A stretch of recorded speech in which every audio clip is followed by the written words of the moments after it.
Clarence, anak, mabuti naman at nakauwi ka na. Sakto at kakain na tayo.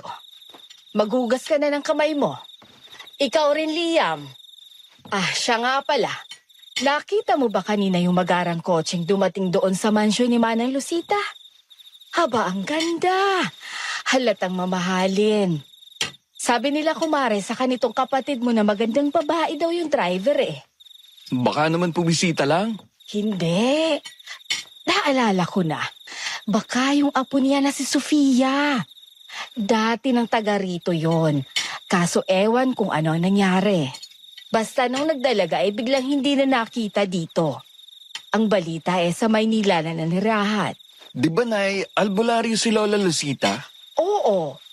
Pero ewan ko ang chismis sa mga kapitbahay ay mangkukulam naman daw. Masyadong malihim ang pamilya nila. At palaging iwas sa mga tao. Parang palaging may tinatago.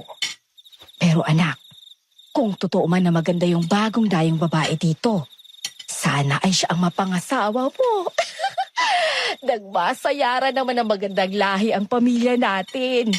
Kaya lang, tsak na magsiselos na naman si Sarita. Naku, Nay, wag mong iniintindi yung si Sarita. Tsaka ikaw talaga, kaya ka nasasabihan ng chismosa eh.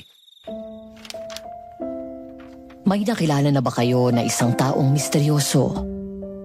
Yung isang tingin mo pa lang, alam mo nang may tinatagong lihim. Paano kung mag-cross ang landas nyo ng taong ito at umibig ka sa kanya? At sa pagdaan ng mga araw ay unti-unti mong matuklasan ang kanyang lihim na magpapagulo sa tahimik mong buhay. Paano kung ikaw ang ating bida?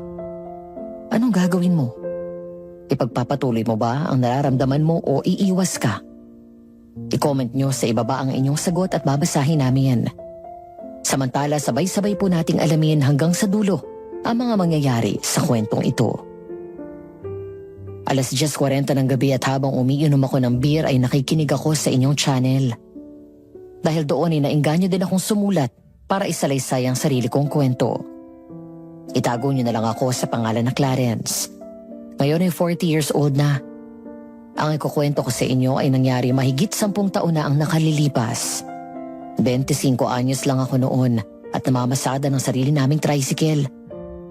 High school lang natapos ko noon dahil kinailangan ko magtrabaho at tumayong padre de pamilya sa nanay at bunso kong kapatid. Sa trabaho kong ito, nakilala ang misteryosang si Sofia. Isang magandang dalaga na puno ng lihim ngunit nagpatibok sa aking mailap na damdamin. Nay! Ay, eto na pala ang gwapo kong anak. Hi, Clarence. Uy, Nay, eto na po yung tanghalian ninyo. Si Liam na ihatid ko na sa school. Ay, naku, salamat anak. Wala na talaga akong mahihiling pa at napakasipag mo. Ano ba itong niluto mo? Sinigang na baboy po para makahigop kayo ng mainit na sabaw. Ikaw ba kumain na? Mamaya po. Inuna kong ihatid yan dito at si Liam. Baka kasi mahuli sa klase. Anak, nabalitaan mo na ba? Nay, panibagong chismis na naman yan ah. Hindi. Eto talaga totoo at hindi chismis. Si Abner nawawala. Ano? Yung anak ni Mang Walter? Kailan pa? Kagabi pa. Nag-text daw sa asawa na pauwi na. Pero hindi na nakarating sa bahay. Ang nakita na lang ay mga gamit niya na naiwan at nakakalat sa daan. Ilan ang nawawala dito sa bayan natin? Wala pa rin bang ginagawa ang mga pulis? Anong sabi ni Tio Elio? Meron naman. Kaya lang sabi ng tiyo mo ay nahihirapan sila sa paghahanap dahil wala daw iniiwan na kahit konting trace yung kidnappers. Kaya ikaw anak, huwag ka nang bibiyahe kapag gabi. Huwag ka maghihinayang sa kikitain mo at natustusan naman ng kita natin dito sa mga gulay ang gastusin sa bahay. Opo, Nay.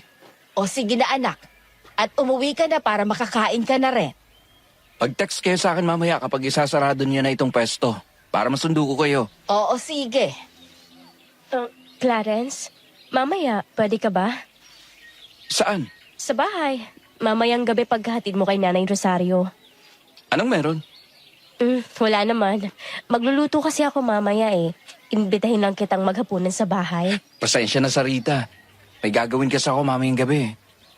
Tsaka, hindi mo ba narinig yung sinabi ni nanay? May nawala na naman. Delikadong lumabas ngayon. Sige, una na ako. Lo, wala naman siyang gagawin mamaya eh. Maglalaro lang ng game sa cellphone niya. Siya si Sarita, ang babaeng ipinagsisigawan sa lahat na may gusto siya sa akin. Katabi niya ang pwesto namin ng gulay sa palengke at doon niya ako nakilala. May itsura naman si Sarita, pero hindi ko siya gusto. Tradisyonal akong lalaki at ayoko sa mga babaeng sila pa ang nagpapakita ng motibo. Mas gusto ko pa rin na ako ang susuyo at unang magpapahayag ng damdamin sa babae. Samantala nang umalis ako, ang kwento ni nanay ay nagmaktol itong si Sarita dahil sa hindi ko pagpansin sa kanya. Nay naman eh. Hindi talaga ako pinapansin ng anak mo.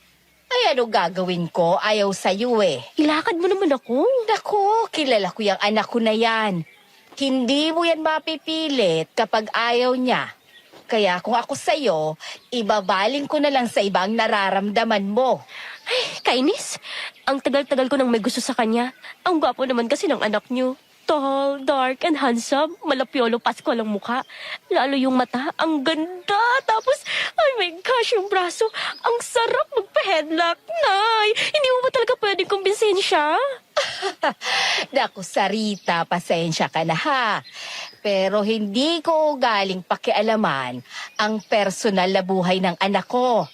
Ang gusto ko ay makapangasawa siya ng babaeng talagang mahal niya. Ganon din ang dasal ko para sa'yo. Dahil ang pag-ibig, hindi mo pwedeng ipilit. Kusa yung nararamdaman. Saka di ba may relasyon na kayo ni Omar? Apo? Ay, naku, wala po. Chismis lang yun. At saka, ninong ko po si Kapitan eh. Sige na nga. Mula sa palengke ay binaybay ko ang daan pauwi sa bahay. Nang sumapit ako sa parte na maraming mga puno sa magkabilang parte ng daan, isang nakaparadang kotse ang nakita kong nasa gilid. Nakalabas ang mga tools at isang spare tire. May mga dumadaan na ibang tricycle pero walang humihinto para tumulong. Nang hindi ako nakatiis, iginilid ko na ang tricycle ko at bumaba. Ma'am, may problema ho ba? Magandang araw. Oo eh. Naplat yung gulong ng kotse. May nadaanan yata akong matulis na bato kaya nabutas. Pwede ko po kayong tulungan. Naku, salamat. Pero kaya ko naman gawin ito mag-isa. Tulungan ko na po kayo. Sayang naman ang damit nyo. Ang ganda pa naman. Baka madumihan ka lang. Ako nga po pala si Clarence. Ako naman si Sophia. Nang inangat ni Sofia ang kanyang mukha ay natulala na lang ako. Klasik at elegante ang kanyang kagandahan. Kung tama ang hula ko, mukha siyang may lahing Espanyol. Mapusyaw ang kanyang kulay hanggang likod ang mahaba at medyo alon-alon ng kulay tsokolate niyang buhok. Matangos ang ilong at ang mga mata niya ay parang inukit sa diamante. Nangungusap pero parang maraming lihim na nakatago. Bigla akong natauhan nang tumikhim siya ng malakas. Sorry, natulala ako. Bago ka lang dito? Hindi naman. Matagal lang ako nawala at kababalik ko lang 3 days ago. Teka, ikaw ba yung apo ni Manang Lucita? Ako nga. Paano mo nalaman? Alam mo na, maraming chismosa dito. Kahit hindi ka magtanong, kusang lalapit sa'yo yung chismis. Kaya pala nung nasa bayan ako kanina, pinagtitinginan ako ng mga tao. Pagpasensyahan mo na, ganun lang talaga sila. Pero mababait naman ang mga tao dito. Chismosa lang talaga. Sige, gagawin ko na to. Salamat ah. Naabala ka pa tuloy. Wala yun. Pinalitan ko ang gulong ng kotse ni Sofia. Habang ginagawa ko yon ay nakaalalay naman sa akin.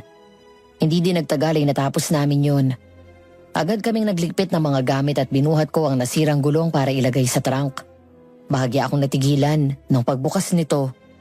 Nakita ko sa gilid ang iba't ibang armas. May bolo at baril na mahaba. Meron ding Japanese sword na Kung tama ang pagkakakilala ko, minsan ko nang napanood sa isang anime. Ang tawag doon, Wasikashi. Mas maikli sa karaniwang haba ng normal na Japanese sword. Meron din itong maraming maikling mga sibat.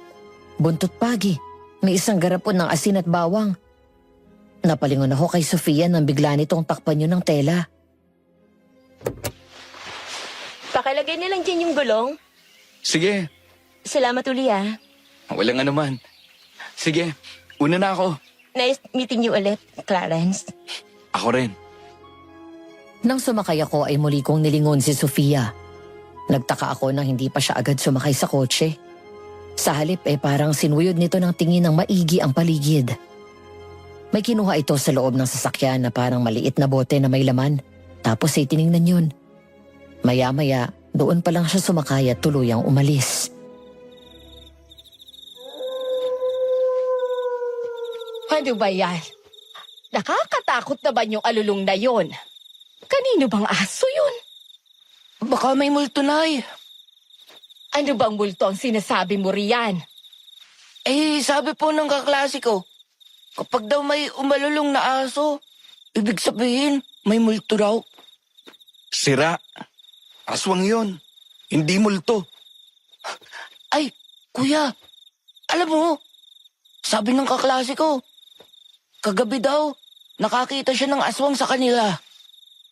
Sus, nagpapaniwala ka doon. Ano daw ang itsura? Pangit daw nakakatakot. Tapos, mukhang demonyo. May mahaba daw na pangil. Oy, kayong dalawa nga ay tigilan nyo ang ganyang kwentuhan. Ikaw, Liam, ang lakas na loob mo tapos hindi ka makakatulog. Maglinis ka na ng katawan mo at magsipilyo. Pagkatapos ay matulog ka na. Clarence, isarado mo na ang pinto at mga bintana. Opo. Sumunod naman agad ang kapatid ko. Matapos gawin lahat ng iniutos ni nanay ay pumasok na siya sa kwarto. Habang ako naman ay nakahiga sa sofa at naglalaro ng game sa cellphone ko. Maya-maya ay napahinto ako at halos sabay kami ni nanay na tumingala sa kisame nang marinig ang malakas na kalabog na yun mula sa bubong.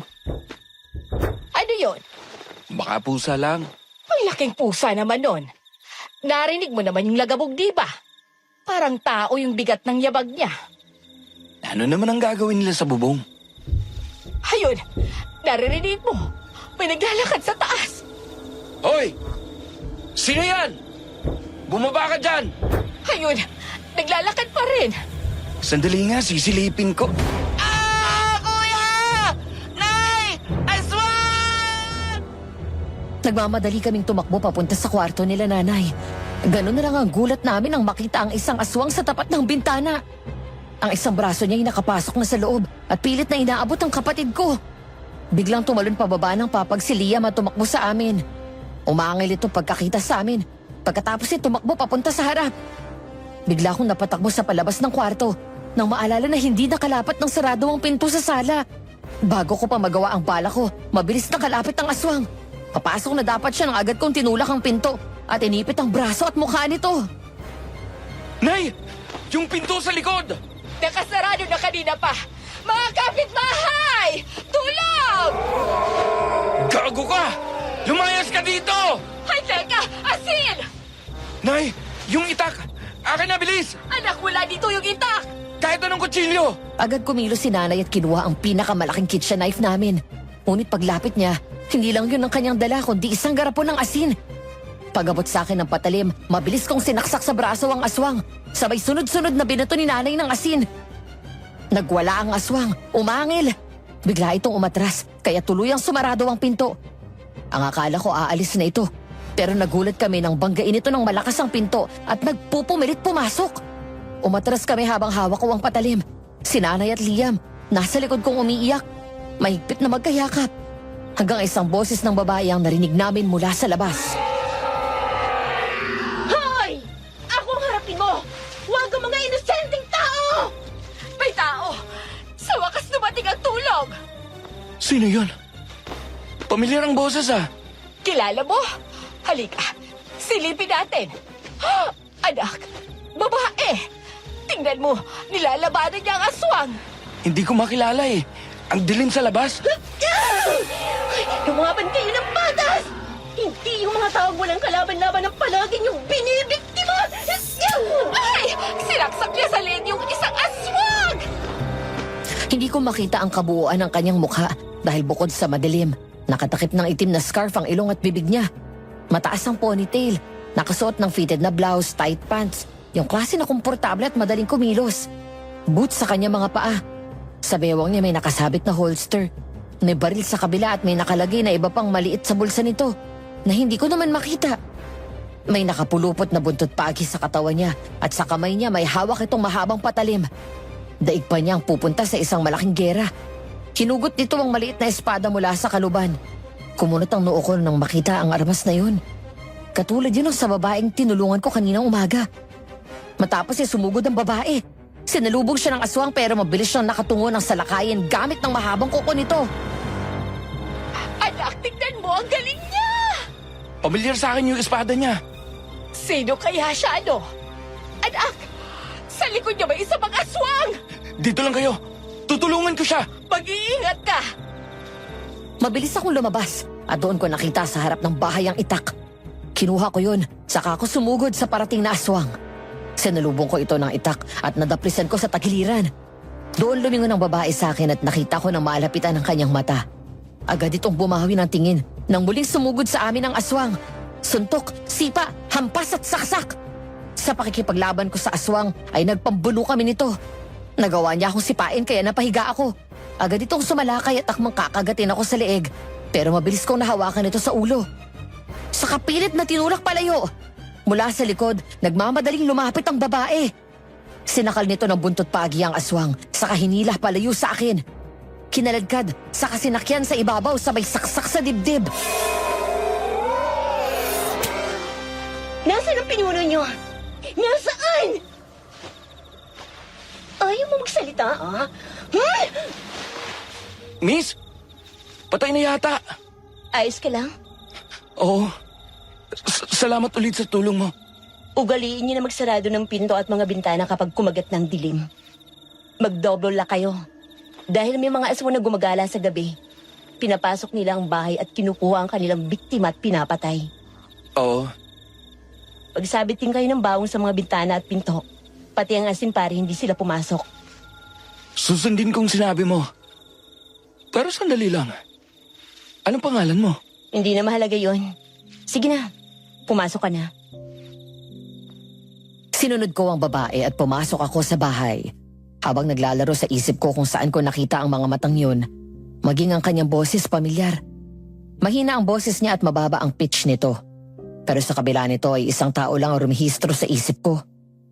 Samantala sinarado namin agad ang pinto at mula sa bintana ay nakita namin ang babae na hinila ang bangkay ng aswang na kanyang napatay. Ano daw pangalan niya? Hindi po sinabi. Sayang naman. Makagawa mo lang sana ng biko para maibigay sa kanya bilang pasasalamat. Siya kaya yun? Kaboses niya eh. Matapos ang nangyaring pagsalakay sa amin ng aswang, nang gabing yun ay nagsilabasan ng mga kapitbahay namin. Narinig pala nila na nagkakagulo kami. Ang iba ay nakita mula sa loob ng bahay ang pakikipaglaban namin ng babae sa dalawang aswang. Kaya kinabukasan ay kumalat ang balita sa buong bayan tungkol sa nangyari. Nabalot ng takot ang mga residente. Dahil doon ay agad akong pinuntahan ni Choelio ko, ang pulis na bunsong kapatid ni nanay at halos tumatayo na ring ama sa aming magkapatid. Para sabihin ang isa pang balita tungkol sa aswang. Nabalitaan ko yung nangyari sa inyo. Opo. Terrible talaga yun. Hanggang ngayon, isipin ko palang kinikilabutan pa rin ako. Mukha silang demonyo. Yung itsura nila, mga tipong hindi ka talaga bubuhayin. May nasaktan ba sa inyo? Wala naman po. Nakapanglaban naman po ako kahit papano. May nakita kaninang umaga na nakabigti sa puno na 3 bangkay ng aswang. Doon sa loob ng kakahuyan papasok sa gubat. Baka yun ang sumalakay sa inyo. Siguro po. Kasi yung babaeng tumulong sa amin, hinila niya yung katawan ng mga aswang palayo. Marami na talagang nangyayaring kababalagan sa bayan natin. Maya-maya ay dumating si Omar, ang kapitan ng bayan namin. Lumapit siya sa amin at nakisali sa usapan. Matalik na kaibigan siya ng tatay ko noong nabubuhay pa. Ninong ko rin siya sa binyag, kaya malapit ang loob namin sa kanya. Malaki siyang tao. Mga higit 6 na talampakan ng taas. May edad na pero matikas pa rin ang pangangatawan. Gwapo pa rin kahit na matandang binata, kaya kabi-kabila ang nababalitaan naming babae nito. Pero pagdating naman sa serbisyo publiko, talagang maaasahan siya. Kapitan, musta? Ninong, mano po? Ayos naman. Kumusta yung bangkay ng aswang na nakuha nyo? Plano daw ipa-autopsiya eh. Talagang iba ng takbo ng mundo.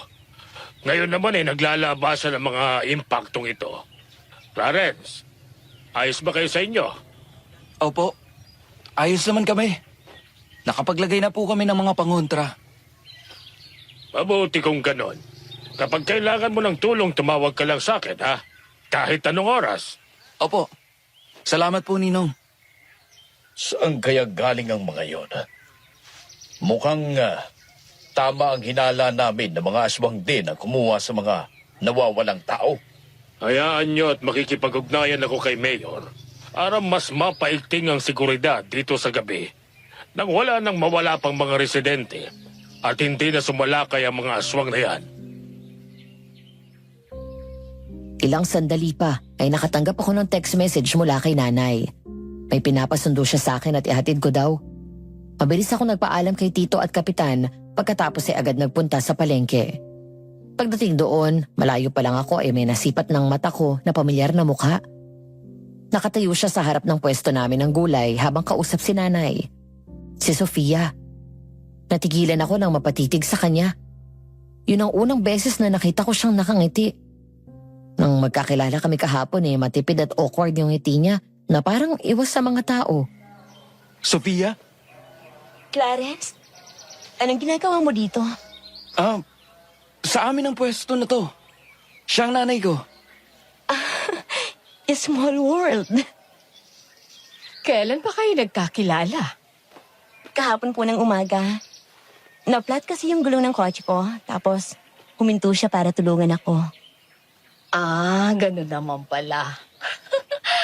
Ganyan talaga itong pogi kong anak. Matulungin. Clarence, ihatid mo si Sofia sa kanila. Siya pala yung sinasabi niyo na ihatid ko? Akala ko si Aling Bebang eh. Siya rin pala ang apo ni Manang Lucita. Kilala ka nun, kaya wag mong kakalimutan magmano ha. Opo, Hi, Clarence. Gusto mo ng merienda? hindi na. Salamat na lang. Kailangan ko pang ihatid si Sofia eh. Ano, halika na? Okay. Maraming salamat po, Aling Rosario. Oo, sige. At ikumusta mo ako kay Manang Lucita? Kapit ka sa braso ko. Baka madulas ka. Salamat. Kumapit sa braso ko si Sofia. Habang naglalakad kami palayo, sinusundan pala kami ng tingin ni nanay. Habang hindi nawawala ang ngiti at kinikilig. Si Sarita naman nagmamaktol at nagsiselos dahil sa madaling paglapit ng loob ko kay Sofia. Naku, kagandag bata. Bagay na bagay sila. Talagang hindi ako nagkamali sa pagpapalaki sa anak ko. Matulungin na, gentleman pa, matapang tapos pogi. Nay, bakit mo pa pinahatid yun kay Clarence? Ano naman, para hinatid lang. Paano kung magka-developan yun? Di ba develop sila? Kapag nagkataon, ang pogi at ang ganda ng mga magiging apo ko. Apo agad? Nay naman paano ako? Ay, bahala ka. Sinabihan na kita. Oy, suke, bili na. Sariwang-sariwa ang pechay ko. Tikman mo. Ay, bili ka na. Tinulungan ko si Sofia sa pagbubuhat ng kanyang mga pinamili. Mula sa palengke ay hinatid ko siya hanggang sa kanilang bahay. Malayo pa lang nakita ko na agad ang mansyon. Nang makalapit kami, mas lalo akong nalula.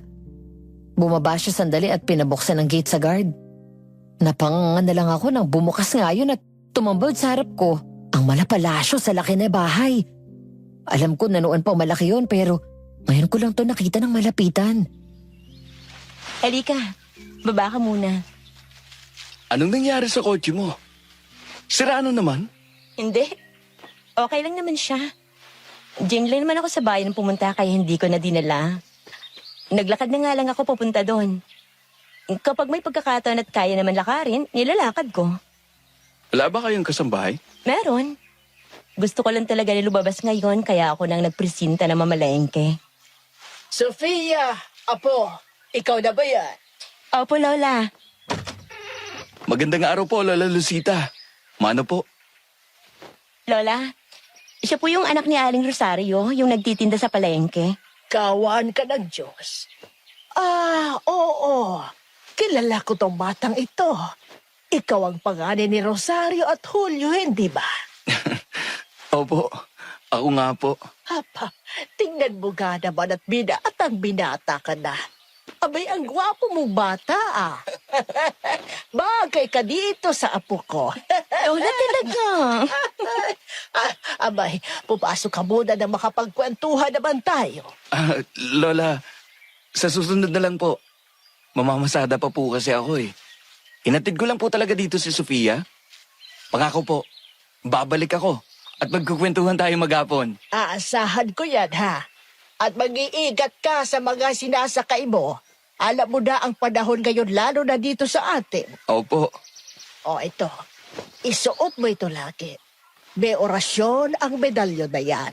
At makakatulong yan sa'yo kung sakaling salakayin ka ng aswang. Oh. Pero ang pinakamabisang pangontra sa kanila ay ang dasal. Makapangyarihan ang mataimtim na dasal. Basta maniwala ka na ang Panginoon ay laging nariyan at ginagamayan tayo. Opo. Tatandaan ko po yan. Sige po, mauna na ako. Sofia, alis na ako. Bye. Salamat ulit. Linggo, ang araw kung saan pahinga kami ni nanay sa trabaho. Kapag weekend ay ang pinsan ko at anak ni Choelio ang nagbabantay sa pwesto namin. Kapag ganitong araw ng linggo, nagsisimba kami sa umaga at pagkatapos ay didiretso sa palengke para makabili ng ulam sa pananghalian.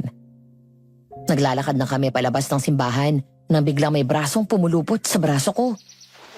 Clarence, mahal! Uy, ano ka ba? Lumayo ka nga. Baka isipin ng ibang tao may relasyon tayo.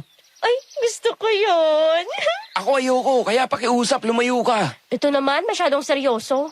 Naglalambing lang eh. Halika, bilis kain tayo, libre ko. Sarita naman, ang kulit mo. Ay, Sofia!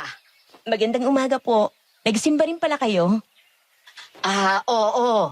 Tuwing linggo ay palagi kami nagsisimba ng mga anak ko. Ay, Sofia. Nang biglang dumating si Sofia ay agad kong inalis ang pagkakayapos ng braso ni Sarita sa akin. Eksakto naman na tumingin sa akin ang dalagang bagong dating. Ngumiti ako sa kanya. Naramdaman ko ang malakas at mabilis na kabog ng dibdib ko nang muli kong matitigan ang magaganda niyang mga mata.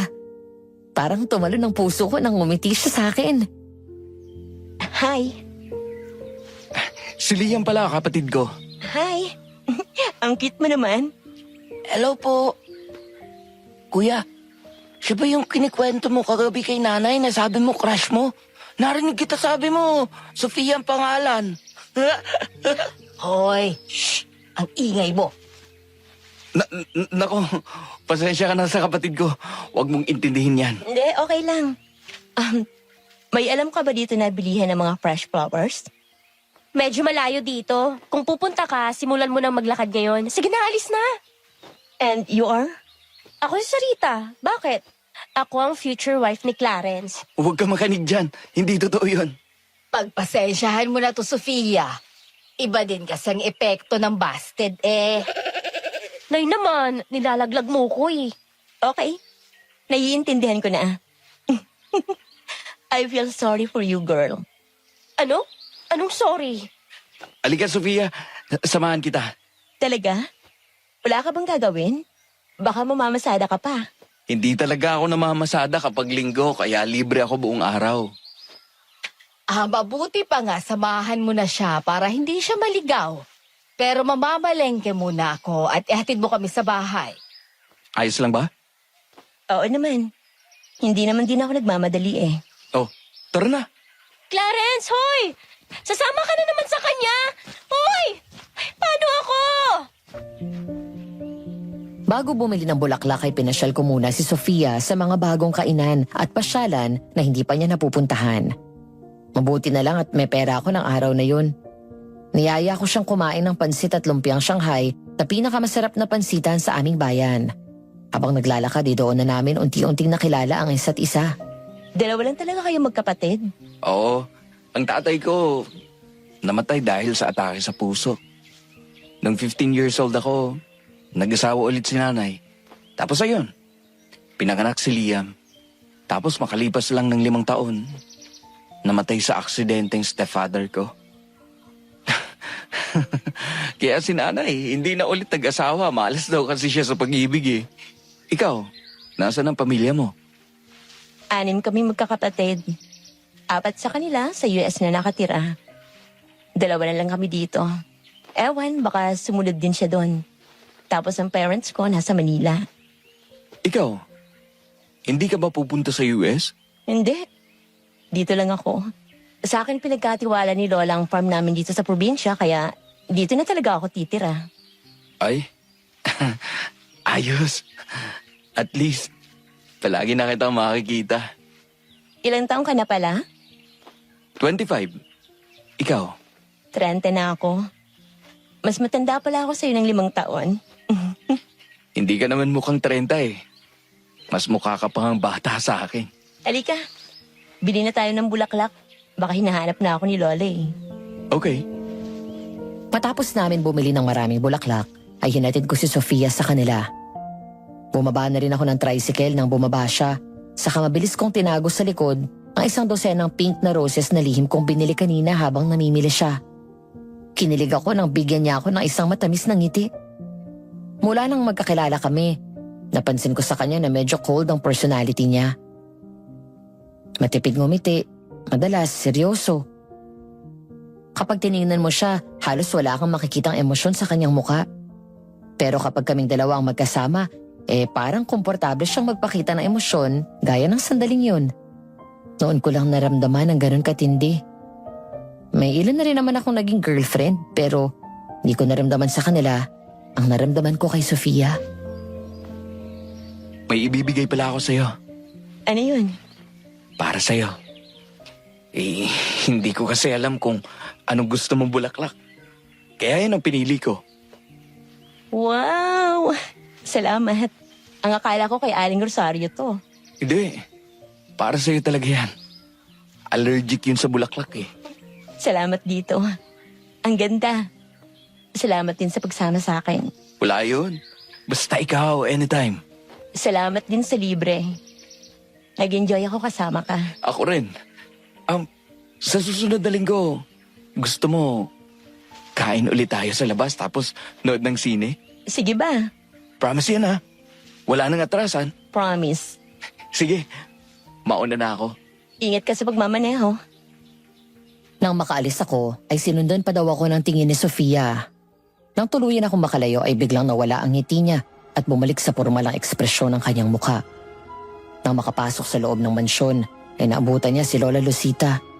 Nakaupo sa sofa at tila naghihintay sa kanya. Mukhang nakukuha mo na ang loob ni Clarence. Konti na lang po. Pagkatapos, makukuha ko ng kailangan natin sa kanila. Pero Lola, sigurado po ba kayo na nasa kanila yung hinahanap natin? Oo. Dahil kay Julio ko yun hinihabilin bago siya pumanaw. Paano kung tanungin nilang natin sa kanila ng direkta? Mababait naman si Lala. Walang alam si Clarence tungkol sa totoong pagkatao ni Julio. Ayaw ipaalam ni Rosario sa anak niyang totoo dahil gusto niyang mabigyan ng normal na buhay ang bata. Naiintindihan ko po. 7:00 pa lang kanina ay nagsarado na kami. Armado na rin ang bawang at asin ng pinto at mga bintana. Kaninang hapon ay nagdagdag ako ng mga lock sa pinto sa harap at likod ng bahay. Tapos na rin kaming kumain ng hapunan. Tulog na ang kapatid ko. Si nanay naman ay may tinatapos na gawain sa kusina. Nang makalipas ang ilang sandali, naririnig ko pa rin siyang kumikilos. Bumangon ako at lumabas ng kwarto. Nay, ano pa ho bang ginagawa niyo dyan? Nakapaghugas na ako ng pinggan kanina. Matulog na rin kayo. Oo, matatapos na ito, anak. Naglinis na kasi ako. Para bukas ay hindi yung ikaw pa ang gagawa nito. Siya nga pala. Yung walis tingting ba ay tinayo mo ng pabaliktad? Opo. Ginawa ko na bago ako nagsarado ng pinto. Mabuti kung ganon. Mabuti na yung sigurado para hindi na sila makalapit. Ayun na naman sila. Diyos ko, maawa ka po sa amin. Sumilip ako sa bintana. Wala naman aswang sa labas. Kaya nang matapos si nanay sa kanyang ginagawa at pumasok sa kwarto, ay pinatay ko na ang ilaw. Bumalik ako sa kwarto ko at nahiga ulit sa kama. Muli kong kinuha ang phone at nagpatuloy sa paglalaro ng online games. Maya-maya ay natigilan ako at mabilis na napalingon sa bintana nang may aninong dumaan. Agad akong kinabahan, kaya nagmamadali akong tumayo ulit. Tumakbo ako palabas ng kwarto. Tumayo sa gilid ng bintana at dahan-dahang sumilip. May aswang. Clarence, ano ba yung... May aswang sa labas. Dalawa ulit. Ano? Sabi ko na nga ba, kaya kinilabutan ako ng umalulong ang aso. Halika dito, Nay. Silip kayo. Nagmamadaling tumakbo si nanay sa tabi ko at nakisilip din. Nang makita nito ang mga nakakatakot na mukha ng aswang, bigla na lang itong napaupo sabay pikit at usal ng panalangin. Hindi ko alam kung bakit bigla kaming inaaligiran ng mga ito. Ilang araw nang nakakalipas, wala namang buntis dito sa bahay o kahit sa mga kapitbahay namin. Nang tumingin ako kay nanay, nakita ko siya. Kakaiba yung takot at pag-aalala na noon ko lang nakita sa kanya. Mabuti na lang. Handa na tayo ngayong gabi. Hindi sila makalapit dito. Sandali. Tatawagan ko si Ilyo. Hello, ate. Ilyo, pumarito kayo, bilis. May umaaligid na namang mga aswang dito sa bahay. Ano? O sige, papunta na kami dyan. Ay, Nay. Tingnan mo, bilis. Bakit? Yung babaeng tumulong sa atin. Ayun na naman siya, oh. Nagmamadaling tumayo si nanay at muling sumilip. Nakita namin ang babae na sinugod ang mga aswang. Walang kahirap-hirap niyang nilabanan ng mga to. Para sa isang babae, magaling siyang sumuntok at sumipa. Halatang malawak ang kaalaman nito sa pakikipaglaban. Sa isang tingin pa lang, alam ko ng professional martial artist siya. Magaling at bihasa din siya sa paggamit ng maliit na espada. Ang suot niya ay pareho ng kanyang suot nung una. At gaya pa rin ng dati, hindi ko pa rin makita ang kabuuan ng kanyang muka. Sa bawat pag-atake ng dalawang aswang, nagagawa niya iwasan yun at gumaganti siya ng sipa o suntok sabay saksak. Hindi alintana kahit saan niya tamaan ang kalaban. Hanggang sa 2 beses na magkasunod na galaw ng kamay niyang hawak ang espada, naglilitan ng leeg ang isa at bigla namang nahulog ang ulo ng isa pang aswang. Ay! Pinugutan niya ng ulo yung aswang! Ang galing naman! Lalo tuloy akong humahanga sa kanya. Ang galing, grabe. May gusto na yata talaga ako sa'yo. Kaya lang, parang ang hirap mong abutin. Hoy, ano yung binubulong mo? Wala po. Sabi ko, sana hindi siya masaktan. Tulungan ko kaya? Naku anak, huwag ka nang lumabas. Baka kung mapano ka pa, hayaan mo na siya. At kita mo namang magaling siya at profesional. Nahihiya naman ako sa sarili ko. Ako itong lalaki. Pero ako pang nagtatago dito. Sus, aanuhin mo naman yan kung mapapatay ka ng mga aswang na yan. Tigilan mo nga ako, Clarence. Manahimik ka dyan. Crush mo lang yata yung babaeng yan eh. Hindi po, oh. Mas boto ako kay Sofia. Okay lang sa inyo kahit mas matanda siya sa akin? Sus, ano naman. Uso na yun. Saka walang matanda sa pag-ibig. Tingnan mo nga ang ninong Omar mo at si Sarita. Ha? Ninong din ni Sarita si Ninong Omar, ah. May relasyon sila? Kilala mo naman yan si Omar. Basta nakapalda. Kahit poste, kinakalantare. Oy, maganda si Sarita at maputi. Walang inaanak sa lalaking mahilig. Aba, akala nila hindi ko nakikita yung pasimpleng hawak ng kamay ni Omar sa kanya kapag bumibili sa palengke. Minsan, nakita ko yung dalawa na naglalakad sa bayan. Aba pinisil ni Omar ang puwet ni Sarita. May chismis nga sa palengke na may nakakita daw sa dalawang yun na pumasok sa motel sa kabilang bayan. Tapos minsan naman daw, nakitang naghahalikan sa loob ng sasakyan. Nandiyan na sila, Tio Elio. Nang makita na parating na ang mga pulis, nagmamadaling umalis ang babae. Tumakbo siya papasok sa kakahuyan hanggang sa tuluyang lamunin ng dilim. Nang bumaba sila Tio, sinubukan nilang tawagin at habulin ng babae, pero mabilis itong naglaho. Agad naman akong lumabas at lumapit sa kanila. May nakita kong tumakbo Sino yun? Aswang din? Hindi po. Siya yung pumatay sa kanila. Ha? Sigurado ka? Opo, sigurado ako. Nakita namin ni nanay mula dun sa bintana. Kunin nyo na to. Kadiri naman to. Medyo brutal pumatay yun Sige na, pumasok ka na sa loob at kami na ang bahala dito. Isang gabi, pasado 4:00 ng hapon, habang nagmamaneho ako ng tricycle at pabalik na sa pilahan nang may madaanan akong pamilyar na mukha ng babae. Si Sofia. Nasa gilid, habang may nakapaligid ditong 3 lalaki. Agad akong nakaramdam ng panganib kaya bumalik ako at lumapit sa mga ito. Mula doon narinig ko ang pambabastos ng mga lalaki kay Sofia at sapilitan siyang sinasama. Palapit na ako sa kanila nang hawakan siya ng mga ito sa braso. Halika dito! Halika dito! Doon ka na umarte! Halika dito! Sumama ka na lang! Halika dito! Ano ba? Tawan niyo ako! Hoy! Clarence!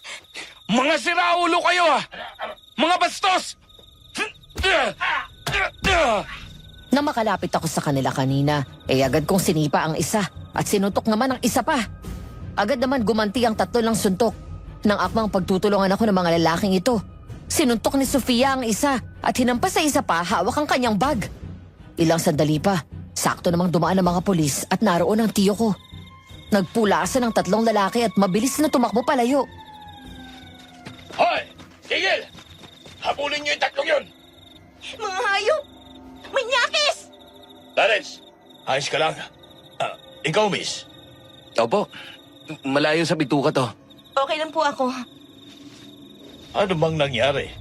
Sino ang mga yun? Nadaanan ko yung 3 manyak na yon. Sa pilitang sinasama sa Sofia. Naglalakad po ako. Tapos sila galing sa kakahuyan.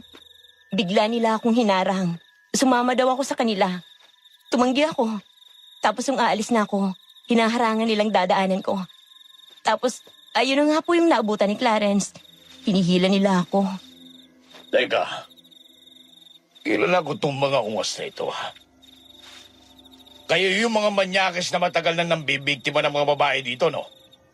May mga kaso kayong rape at sexual harassment. Dalhin nyo sa presinto mga yan. Hayaan nyo ang rehas ang himasin ng mga yan. Sumama kami sa presinto para personal na magsampa ng reklamo. Pagkatapos sumama si Sofia sa bahay at siya mismo ang gumamot sa sugat ko. Napaigtal ako sa sakit ng dampian niya ng bulak na may gamot ang gilid ng labi ko. Ngayon natitigan ko siya ng malapitan. Lalong tumitingkad ang kagandahan niya sa aking paningin. Bigla kong nakalimutan na kumikirot ang mga sugat at pasa ko sa mukha. Aray! Gising ka na? Kanina ka pa nakatitig sa akin Baka matunaw ako. Sorry, ang ganda mo kasi. Huwag kang malikot. Paano gagaling agad yung sugat mo? Oh, cold compress. Lagay mo dyan sa pasa mo. Salamat. Hindi ka na dapat nakialam. Ayun tuloy, nasaktan ka. Alam nga namang lagpasan lang kita. Tsaka binabastos ka na Ano na lang ang nangyari sa'yo kung hindi ako dumating? Salamat sa pagtatanggol mo sa akin. Ikaw pa lang ang unang lalaking gumawa sa akin nun. Kasi buong buhay ko, independent na ako. Pakaramdam ko palagi na hindi ko kailangan ng kahit sino kasi kaya ko naman. Pero ganun pala yun. Ang sarap din pala sa feeling na may nagtatanggol sa'yo. Siyempre, hindi kita pwedeng pabayaan. Ayan, tapos na. Salamat ulit.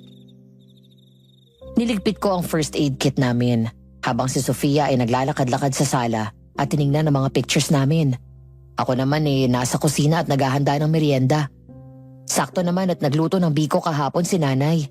Mula sa refrigerator ay nilabas ko yon at kumuha ng 2 platito at tinidor. Kumakain ka ba ng biko? Oo naman. Halika, merienda tayo. Mm. Ang sarap naman. Talaga?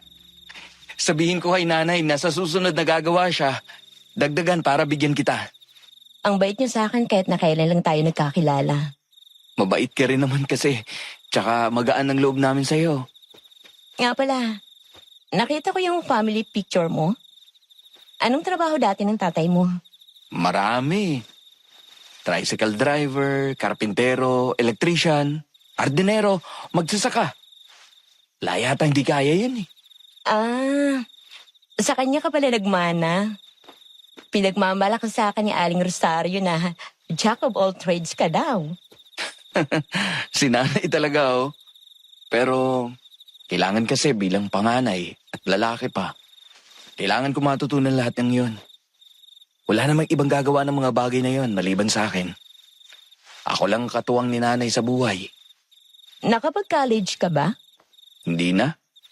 Pagkatapos ng high school, nagtrabaho na ako agad. Service crew, waiter.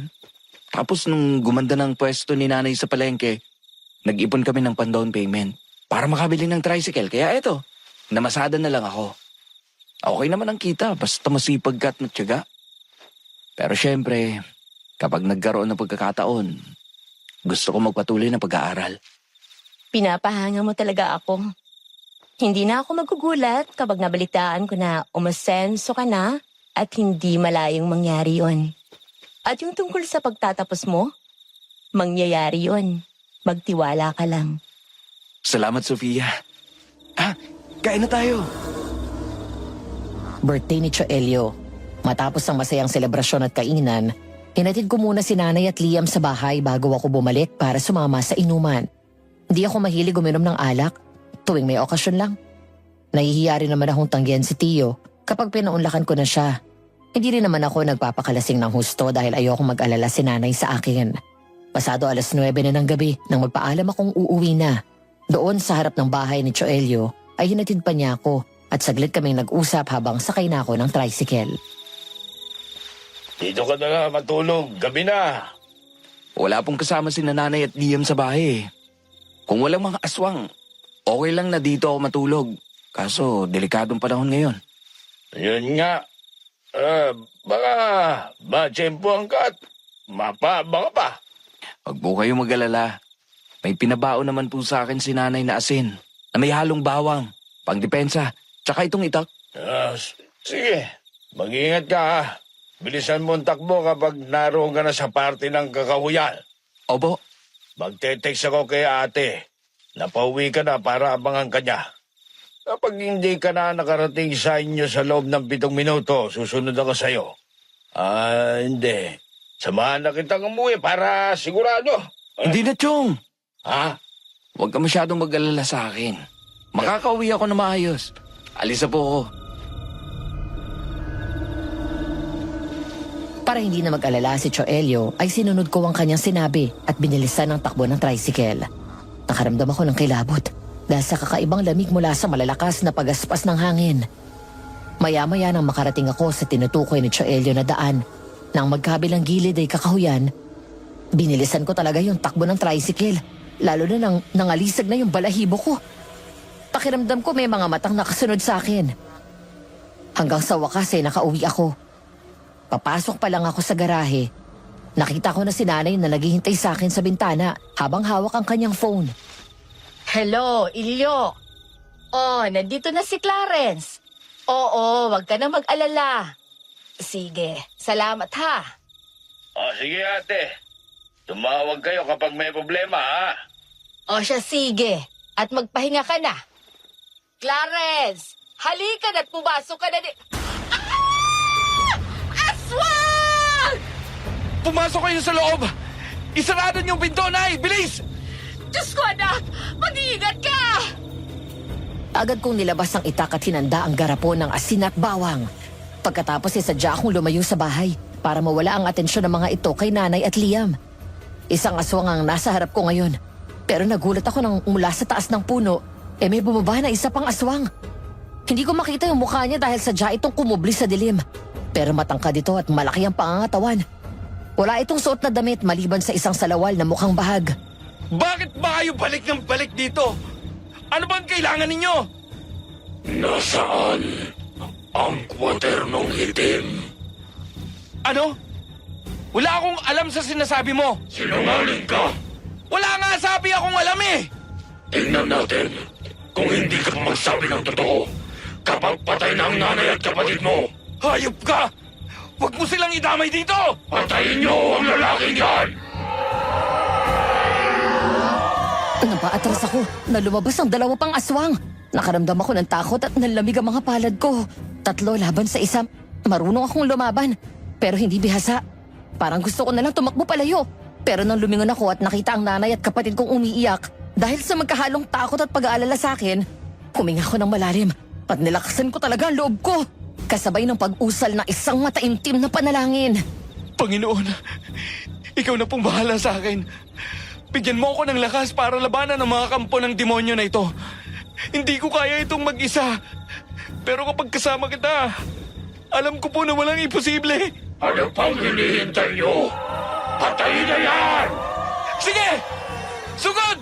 Hindi ako natatakot sa inyo! Ang lakas ng loob mo, bata! Kilala kita! Alam ko na isa kang lampa! Nagpantig ang tenga ko sa sinabi niya. Nainsulto ako. Dahil doon, mas nanggigil ako sa galit. Sumugod ang isang aswang. Agad kong nasalag ng itak ang kamay niya sabay sipa ng malakas. Nang muli itong sumugod, mabilis akong tumungo sabay saksak ng itak sa dibdib ng aswang. Mabilis namang sumugod ang 2 aswang sa akin, kaya hinanda ko ng sarili ko. Pero bago pa sila makalapit, biglang dumating ang babaeng palaging nakikipaglaban sa mga aswang. Biglang huminto ang 2 kalaban nang humarang ang babae sa harap ko, habang hawak ang maliit niyang espada. Ako ang kalabanin nyo! Huwag kang mga walang mali at inosenteng tao! Sino ka? Sino ako? Bakit ka nakikialam? Isa akong manunugis. At ikaw ang Agares, di ba? Ang hari ng mga aswang. Matagal na kitang hinahanap para patayin. Walang sino man ang may kayang tumapat sa lakas ko. Lalo na ang pipitsugin at mahinang babae na gaya mo. Kaya huwag kang magmalaki sa akin. Anong palagay mo sa sarili mo? Diyos? Sofia! Tama nga ang hinala ko. Oo, Pwes, tatapusin ko yung pantasya mo! Halika dito! Lumabas ka dyan sa pinagtataguan mo!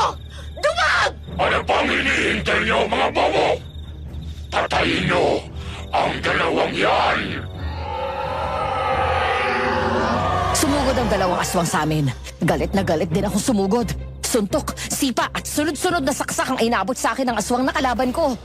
Nang nagawa pa rin niyang tumayo, sumugod sa akin ito at nakorner ako sa tricycle. Nahawakan nito ang kamay ko may itak, sabay sakal na mahigpit sa akin.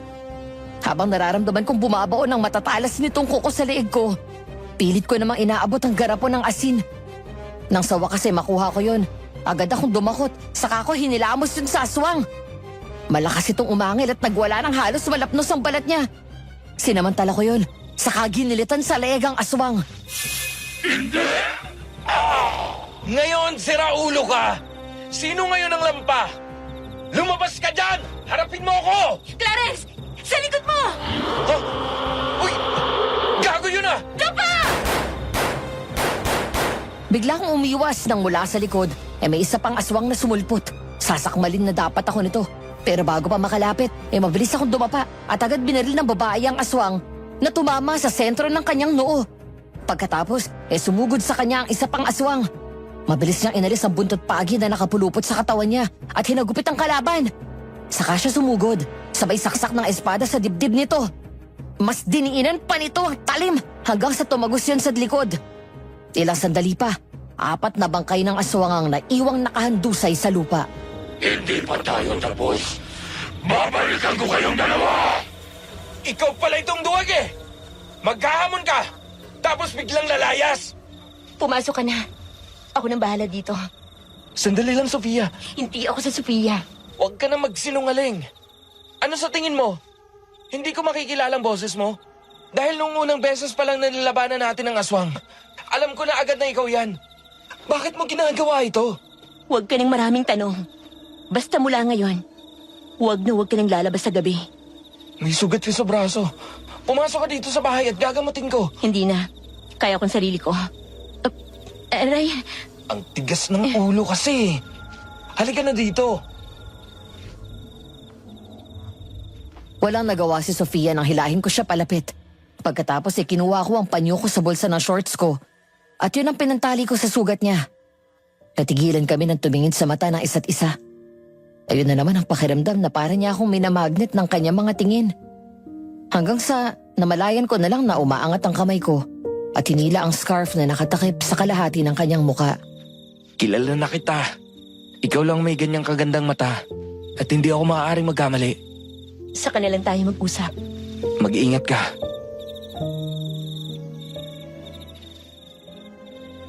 Dalawang linggo ang lumipas bago kami muling nagkita ni Sofia. Matapos ang gabing yun na nakumpronta ko siya tungkol sa kanyang lihim. Sa mga gabing dumaan, may mga pagkakataon na umaaligid sa amin ng mga aswang. Pero palagi siyang naroon para labanan ng mga ito. Minsan na dalawa lang kaming lumalaban sa mga aswang na sumasalakay sa amin at sa mga kapitbahay. Sa halip na mag-usap, agad siyang umaalis at umiiwas sa akin. Hinayaan ko si Sofia kahit na miss ko na siya. Binigyan ko siya ng panahon. Hanggang isang araw, habang binabagtas ko ang daan papunta sa bayan, nang madaanan ko siya na naglalakad. Hininto ko ang tricycle at ganon din siya. Saka kami tumingin sa mata ng isa't isa. Tahimik siyang lumapit sa akin at umangkas sa likod ko. Walang salitang nagmula sa amin na parang nagkakaintindihan ang aming damdamin. Napangiti ako nang yumakap ang isang braso niya sa bewang ko at sinandal ang ulo niya sa likod ko. Wala pa rin akong sinabi. Basta ko nalang pinaandar ang tricycle at dinala siya sa isang overlooking nakita ang buong probinsya namin. Kumusta ka na? Ayos lang. Galit ka ba sa akin? Hindi. Hindi ko lang alam kung paano haharap sa'yo ngayong alam mo ng lihim ko. Kaya umiwas muna ako. Sino ka ba talaga? Isa akong manunugis, Clarence. Alam kong alam mo na isang albularyo si Lola Lucita pero hindi siya isang ordinaryong albularyo. Isa rin siyang manunugis ng kabataan niya at sa lahat ng kanyang apo. Ako ang nagmana ng abilidad niya sa pagkikipaglaban sa aswang dahil siyang nagpalaki sa akin. Bata pa lang, sinasanay niya na ako sa pagkikipaglaban dahil may misyon siya na hindi niya natapos dahil humina ng katawan niya. Iyon ay hanapin at patayin ang hari ng mga aswang. May hari sila? At dito nakatira sa bayan natin? Oo. Ang aswang na matangkad at malaki ang katawan na nakakubli sa dilim. Siya ang hari ng mga aswang. Ang tawag sa kanyang lahi ay Agaras. Isang malakas na klase ng aswang. Kapag hindi ko siya napatay, unti-unting mauubos ang tao dito sa atin at maging ang mga karatig bayan ay sasakupin din niya. May nabanggit siya na kwadernong itim. Hinahanap ko rin yon at kailangan maunahan ko siya. Dahil kapag nakuha niya ang kwadernong itim, sisirain niya ito at magpapabalik-balik lang siya at paulit-ulit na maghahasik ng lagim. Ano bang meron doon? Nakasulat doon ang orasyon na papatay sa kanya. Pwede nating mapatay ang pisikal na katawan niya pero ang espiritu niya ay patuloy na gagala at maghahanap ng susunod na katawan na sasaniban. Kapag nagawa niya yon, muli siyang maghahasik ng lagim. Hindi matatapos at mauulit ang patayan. Ang dasal na nasa kodernong itim, tuluyang papatay maging sa espiritu niya. Gusto niyang sirain yun. Para masiguro na patuloy siyang maghari. Ganun na nga. Pero bakit dinahanap niya sa akin? Wala akong alam doon. Tinanong mo na ba sa nanay mo? Oo. Wala daw siyang alam eh. Kailangan makita ko yung kaagad. Tutulungan kita. Wag. Ayokong madamay ka. Damay na ako, Sofia. Yun lang na tinanong niya sa akin. Kung nasaan ang kwadernong itim, damay na ako eh. Sige. Pero mangako ka. Huwag kang susugod sa mga aswang mag-isa. Lalo kapag marami sila, hintayin mo ko. Bakit? Kapag ba namatay ako, malulungkot ka? Tinatanong mo pa talaga yan? Siyempre naman, Huwag ka mag-alala. Mag-iingat ako para sa'yo. hindi ako nag-aalala. Ayaw mo pang umaamin na may gusto ka rin sa akin. Palagi kang nakabantay sa bahay tuwing gabi. Ayoko lang na may mangyaring masama sa inyo. Ngumiti ako kay Sofia at hinawakan siya sa kamay. Ang buong akala ko tatanggi siya at babawiin yun. Pero hindi siya kumibo. Nang halikan ko siya sa kamay ay pinanood lang niya ako at pigil ang ngiti na umiling. Pero alam ko, nagaya ko'y kinilig din siya ng mga sandaling yun. Maya-maya hindi ako nakatiis at hinila ko siya sa bayakap ng mahigpit. Hindi pa rin siya kumibo. Sa halip naramdaman ko ang pagganti niya sa yakap ko. Maraming salamat sa mga oras na palagi mo kaming nililigtas ng pamilya ko. Ayokong may mangyaring masama sa inyo dahil mabuti kayong tao. Lalo na ikaw. Namiss kita. Ako rin. Alam mo ba, sa tuwing pinapanood kita na nilalabanan ng mga aswang, medyo nai-insecure pa nga ako nung una. Nahihiya ako sa sarili ko bilang lalaki dahil mas magaling ka pa sa akin. Pero kasabay nun, lalo akong humahanga sa'yo. Mas lalo kang gumaganda sa paningin ko. Mas lalong nahuhulog ang damdamin ko sa'yo. Nai-inspired ako na matutong lumaban para balang araw kung sakali. Ako naman ang magiging tagapagtanggol mo. Basta, gusto kita. Gustong gusto kita. Clarence, 5 taon ang tanda ko sa'yo. Kahit 10 pa yan. Wala akong pakialam. Ikaw ang gusto ko. Ano gagawin ko? Hindi ko naman mapipigilan ng sarili ko. Hindi mo ba ako gusto?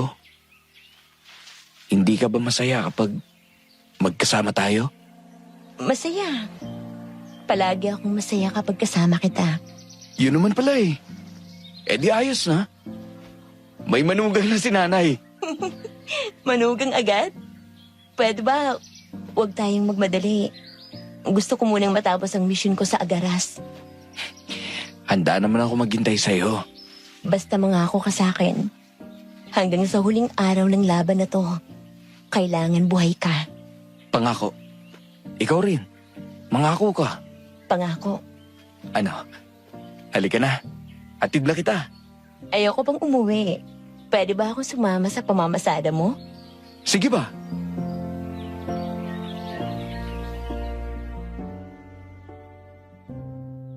Isang araw ng Sabado, magtatanghalian. Ang kwento sa akin ni nanay, habang nagluluto siya ng aming pananghalian, bigla daw dumating si Sofia. Matapos ang masinsina naming pag-uusap, ilang araw na ang nakalilipas. Agad naming pinalam kay nanay ang aming pagkakaintindihan, maging ang katotohanan na si Sofia ang babaeng manunugis. Inaasahan ni nanay na kapag naroon siya ay ako ang kanyang pakay. Kaya naman, bahagya siyang nagulat nang dumating sa bahay ang dalaga nang walang pasabi. Hanggang sa mawala ng unti-unti ang ngiti niya nang mapagtanto na hindi ako ang pinunta niya sa bahay. Oh, Sofia, napasyal ka. Alam ba ni Clarence na darating ka? Mga 11:30 para kakain ng pananghalian. Hindi po siyang pinunta ko dito. Gusto ko po sana kayong makausap. Alam kong alam niyo nang ako ang babaeng manunugis na kumakalaban at pumapatay sa mga aswang. Ano bang kailangan niyo sa akin? Alam ko po na narinig ang sinabi ni Agaras nung gabi sumugod sila dito. Nasaan po ang kwadernong itim? Wala akong alam sa sinasabi niyo. Aling Rosario, sinabi ni Lola Lucita na kay Mang Julio niya hinabili nito bago siya mamatay. Wala akong alam sa kwadernong itim. Imposibleng wala. Si Lola Lucita pa mismo ang nagsabi na alam niyo ang tungkol doon. Mas lalong manganganib ang buhay niyo kapag hindi niyo yun binigay sa akin. Kalimutan na natin ang usapan na to. Dahil ayokong malaman ni Clarence ang totoo. Ayokong magkaroon siya ng interes sa mga bagay na ginagawa ng kanyang ama. Nasa kwadernong itim ang sagot para sa ikatatahimik ng bayan na to, Aling Rosario. Yun lang ang paraan para mapatay natin ang aswang. Totoong hindi ko alam kung saan yun matatagpuan. Hindi ako nagdadahilan lang. Nilagay ko lang yun sa likod bahay, pero biglang nawala. Susubukan kong hanapin. Basta mangako ka na huwag mong sasabihin ang nalalaman mo tungkol sa tatay niya. Opo. Kung kailangan po ninyo ng tulong, sabihin niyo lang sa akin. Oo, sige.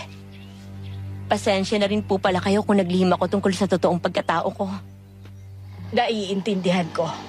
Oh, nariyan na si Clarence. Kuminto sila sa pag-uusap nang marinig ang tricycle ko na parating. Matapos kong iparada ang sasakyan at pumasok sa loob ng bahay, natigilan ako at agad na pangiti nang makita si Sofia. Mabilis ako nagpunas ng pawis saka nagmamadaling lumapit sa kanya at hindi nahihiyang yumakap ng mahigpit. Asus! Ang panganay ko. In love na in love. Anong ginagawa mo dito? Pinapunta ko. At inimbitahan ko para saluhan tayo sa pananghalian. Oo nga. Tapos naman ako sa trabaho ko sa farm namin kaya pumayag ako sa imbitasyon ng nanay mo. Talaga? Kumustang biyahe mo? Ayos naman. Maraming pasahero. Lalo kanina umaga. Dahil Sabado. At maraming namalengke. Bukas ha, huwag mong kakalimutan yung date natin. Ako pa ba? Excited na nga ako eh. Ako rin eh. Sunduin kita sa bahay ninyo. Para personal na rin kitang maipagpaalam kay Lola Lucita. Sige. Tsak matutuwa yun. O siya, kumain na kayo. Salamat po, Aling Rosario. Ano bang Aling Rosario? Nanay na rin ang tawag mo sa akin. Okay po. Kinabukasan ay natuloy nga ang date namin. Sumabay sa amin si Sofia nang magsimba kami ng umaga. Pagkatapos, ay hinatid ko siya sa bahay nila bago sinundo ulit ng bandang 2:00 ng hapon para sa date namin. Dahil busog pa naman kami, ay dumiretso na kami sa sinehan at nanood ng gusto niyang pelikula. Tapos ay kumain kami sa isang sizzling na kainan dahil yun daw ang gusto niya. Pasado 7:00 ng gabi, pauwi na dapat kami nang yayain ako ni Sofia sa isang acoustic bar. Umorder kami ng beer at konting pulutan at doon kami masinsinang nakapag-usap. Himala yata at nagyaya ka pa kahit madilim na. Ikaw itong palaging nagsasabi sa akin na huwag nang lalabas kapag gabi. O kailangan nasa bahay na ako kapag ganitong oras. Wala lang. Namiss ko kasi yung normal na buhay. Yung ganito, lalabas sa gabi na walang inaalala. Matagal mo na bang ginagawa ang pagiging manunugis? Oo. Siguro, lagpas 5 taon na. Dito ako nakatira pero mas lamang na hindi ako umuwi dito kaya hindi nagtatagpo ang landas natin. Dahil kung hindi ako nasa Maynila, nasa ibang probinsya ako tagahanting ng aswang. Yun ang misyon na ibinigay sa akin ni Lola dahil ayaw niyang matulad sa kanyang ibang tao. Inubos kasi ng aswang ang pamilya niya. Dahil matanda na siya, ako nang nagpapatuloy nito. Pero, eto ba talagang gusto mong gawin? Hindi. Wala naman akong choice kasi ako lang ang inaasahan ni Lola sa misyon na to. Pero kung akong tatanungin, mas gusto ko ng normal na buhay. Nagtatrabaho sa umaga, lumalabas kasama mga kaibigan sa gabi. Gaya nito, nakikipag-date. Gusto kong mag-asawa, magkaanak, at magkaroon ng normal na buhay pamilya. Gusto ko naman isipin kahit isang beses lang ang sarili ko. Kahit minsan lang. Kapag natapos ang misyon mo na patayin ang hari ng aswang, kakausapin ko si Lola Lucita. Sasabihin ko na baka pwedeng huminto ka na sa ginagawa mo. Talaga? Sasabihin mo yon? Oo naman. Kukumbinsihin ko siya. Kaya lang, matatanggap mo ba ako na ganito lang ako? Isang hamak na tricycle driver. Malayong agwat ng pamumuhay natin. Mayaman ka. Ako, pobre at galing sa ordinaryong pamilya. Matatanggap kaya ako ng pamilya mo? Marangal na trabaho naman ang ginagawa mo ha. At saka sino bang pakikasamahan mo? Ako naman diba? Kapag hindi ka nila tinanggap, ipaglalaban kita. Haharap ako sa pamilya mo tapos Ihingin ko ang kamay mo kay Lola. Pagkatapos magpapakasal tayo. Sasamahan kitang tuparin ang pangarap mo. Bubuo tayo ng pamilya. Kukuha ko ng scholarship at magtatapos ako ng pag-aaral ko para mabigyan kita ng magandang buhay. Nang sa ganon, ay maipagmalaki mo ako sa kanila. Huwag mo naman akong paiyakin. Kahit naman ngayon, kaya kitang ipagmalaki sa kanila. Dahil mabait ka, responsable, higit sa lahat, gwapo. Pero, totoo lahat ang sinabi ko. Proud ako na matapang kang manunugis. Pero mula nang malaman ko na ikaw ang babaeng gabi-gabi ay nilalagay ang buhay sa panganib para sa ibang tao, hindi ko na maiwasan na huwag mag-alala. Eto naman, no? Tama na, ha? Hulog na ako sa'yo. Baka hindi na kita pakawalan. Eh di wag. Hindi naman ako magrereklamo eh. Basta hindi kita bibitawan. Ako rin. Ngumiti kami sa isa't isa at nagpangalumbaba ako habang magkahawak kami ng kamay. Pinaguntog namin ang bote ng beer na hawak namin saka sabay kaming uminom. Natutokso akong halikan siya pero pinili kong pigilan ang sarili ko. Alam ko namang may tamang pagkakataon para doon. Maya-maya ay tumayo siya, nagpaalam na pupunta sa comfort room. Ang kwento niya sa akin nang matapos gumamit ng banyo, paglabas niya ay nagtaka siya na naroon si Sarita. Lasing at nakatayo na parang may inaabangan. Tinaasan siya nito ng kilay at matari na tinignan mula ulo hanggang paa. Pasok ka na. Wala nang tao sa loob. Hoy, babae. Mag-usap nga tayo. Anong problema mo? Ikaw! Ikaw ang problema ko. Simula nang dumating ka, mas lalo akong hindi pinapansin ni Clarence. So, anong gagawin ko? Pwede ba? Lumayo ka na sa kanya! At sino ka naman para sundin ko? Paano kung ayoko? Gusto mo talaga ng gulo, ha? Nang mga sandaling yon habang naghihintay ako sa pagbalik ni Sofia, isang waiter ang nagmamadaling lumapit sa akin at sinabing may kaaway daw ang babaeng kasama ko. Nagmamadali akong tumayo. Bago pa ako makalapit nakita ko na lang na nagmamadaling lumabas si Sofia ng bar kasunod ni Sarita na sumusuray na naglalakad. Aawatin ko na lang ang dalawa nang biglang sumugod si Sarita. Mabilis na nakaiwas si Sofia kaya sumubsob siya sa lupa. Kahit lasing na, pilit pa rin tumayo ni Sarita at sumugod ulit. Muling umiwas si Sofia pero nagawa ni Sarita na hablutin siya sa damit saka akmang sasampalin. Halos hindi kumukurap na napigilan nito ang kamay ni Sarita. Pagkatapos walang kahirap-hirap na pinilipit yon. Kumiyaw siya sa sakit. Nang akmang sasampalin ulit ang isa nitong kamay, nahawakan ulit yun ni Sofia. Sabay pilipit sa likod ng braso nito. Saka tinulak sa pader at sinubsob doon ang mukha ni Sarita. Sa susunod, pipiliin mong kakalabanin mo. Hindi ko kasalanan na hindi ka gusto ni Clarence. Kaya wag mong ibuhos sa akin ang galit at pagiging desperada mo. Isa pang beses na hamunin mo ko. Hindi lang yan itong aabutin mo. Hindi mo ako kilala. Kaya kung ako sa'yo, huwag kang haharang sa daan ko. At kung manghahamon ka man, siguraduhin mong kaya mo akong labanan. Sofia, tama na yan. Yan ba ang babaeng pinili mo kaysa sa akin? Nananakit! Tumahimik ka na! Kailan mo ba isasaksak sa isip mo na hindi kita gusto? Sa susunod na gumawa ka ng eksena at awayin mo si Sofia, sa akin ka mananagot. Halika na. Umuwi na tayo. Boss, eto yung bayad. Eto yung bayad namin sa table number 6. Thank you. Dahil nga nag-date ang pinuntahan namin, inalis ko muna ang pinaka-sidecar ng tricycle ko at sa motor kami sumakay. Habang nakaangkas siya sa likod ko, nakayakap naman siya sa bewang ko.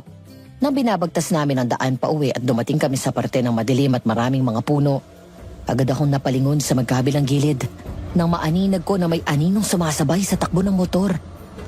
Hanggang sa bigla akong huminto nang humarang sa amin ang 2 aswang. Ang mga aswang, nasa paligid ng agaras. Anong gagawin natin? Wala tayong dalang armas. Meron. May nilagay ako sa loob ng compartment sa likod. Ha? Kailan? Nung nag-CR ka bago tayo umalis. Alam ko kasi nagagabihin tayo. Kaya naniguro ako. Mukhang hindi lang silang dalawang nandito eh. Kaya ko ba sila? Kaya mo. Nasa likod mo lang ako. Aalalayan kita. Basta huwag kang masyadong lalayo sa akin. Huwag kang matakot. May suot kang medalyon. Yung bigay ni Lola. Pareho ng suot ko. Masugatan ka man, pero hindi ka mamamatay. Okay.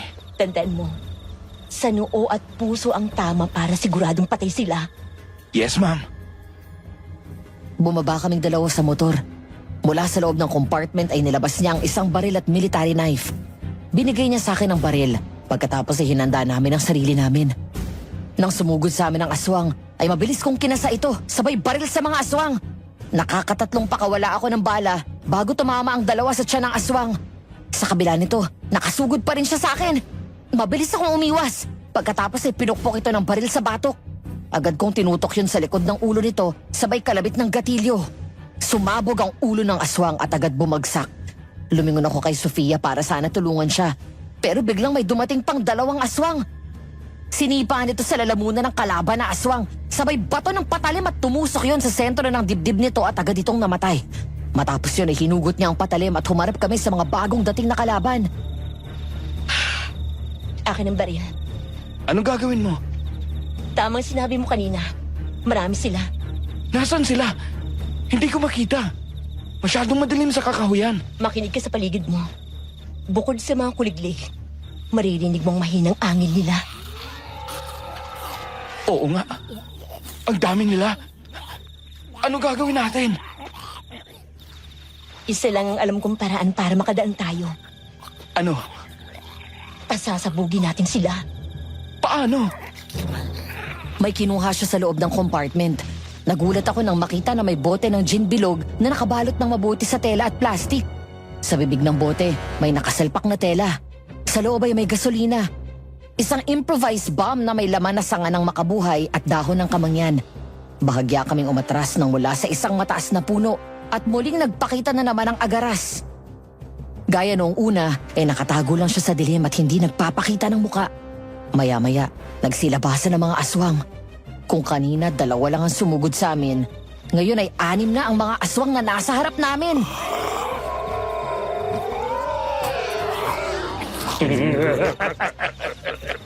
Sinabi ko na sa inyo, napapalikan ko kayo. Ngayon, lalaki, ibigay mo sa akin ang kwadernong itim. Kahit patayin niyo ako ngayon, wala akong mailalabas. Dahil hindi ko alam ang sinasabi ninyo. Wala pa akong nakikitang kwadernong itim sa buong buhay ko. Bakit ba ang kulit mo? Ang babaeng kasama mo, kilala kita. Ikaw ang apo ni Rosita, hindi ba? Ano naman sa'yo? Hindi ko alam na maganda pala ang apo ng mortal kong kaaway. Tumahimik ka! Huwag si Sofia! Kung ayaw mong mawala ang babaeng yan sa'yo, ibigay mo sa akin ang hinihingi ko. Wala nga sa akin! Bobo ka ba? At hindi mo naiintindihan ang sinasabi ko. Talagang inuubos mo ang pasyensya ko. Patayin ang lalaking yan at kunin niyo ang babae. Huwag niyo siyang sasaktan dahil sa akin siya. Hayop ka! Subukan mong galawin kahit tulo ng daliri niya! Sumugod sa amin ang mga aswang at tumakbo kami paatras. Hanggang sa naglabas siya ng lighter at sinindihan ang basahan sa bote. Kinuha ko yon sa kanya. Sabay bato nito ng malakas sa mga aswang. Nasalupan ng isa ang improvised bomb kaya mabilis kaming tumakbo palayo. Hinila ko siya sa likod ng isang malaking puno. Sabay yakap ng mahigpit hanggang sa nabulabog ang paligid dahil sa malakas na pagsabog. Kasunod ng pagkakalasog-lasog ng katawan ng mga aswang. Hindi! Pinatay niyo silang lahat! Inubos niyo sila! Pagbabayaran niyo ang pagpatay sa mga kasama ko! Ngayon, patas na tayo. Dahil sa dami ng mga pinatay mo dito sa bayan namin! Kung talagang matapang ka, bakit ka nagtatago sa dilim? Lumabas ka dyan, Agaras! Harapin mo ako! Sa tamang panahon ay magkakaharap tayo. At kapag dumating ang araw na yun, kayo ang magmamakaawa sa akin para sa buhay nyo! Dahil sa malakas na pagsabog ay nabulabog ang barangay namin. Agad sumugod ang mga pulis kasama si Choelio. Inako ko ang paggawa ng improvised bomb sa halip na ipakilala si Sofia na siya ang manunugis. Nagkalat ang mga nagkahiwa-hiwalay na katawan ng mga aswang sa paligid. Nang makauwi kami sa bahay ay halos maiyak si nanay nang makita kami. Hindi na rin niya kami pinayagan na lumabas at doon na nagpalipas ng gabi si Sofia. Nang gabing yon ay tinanong ko ulit si nanay tungkol sa kwadernong itim. Nay, wala ba talaga sa inyong kwadernong itim na sinasabi ng aswang na yon? Kung nasa akin, edi sana binigay ko na kay Sofia. Bakit ba sa akin hinahanap yun ng aswang?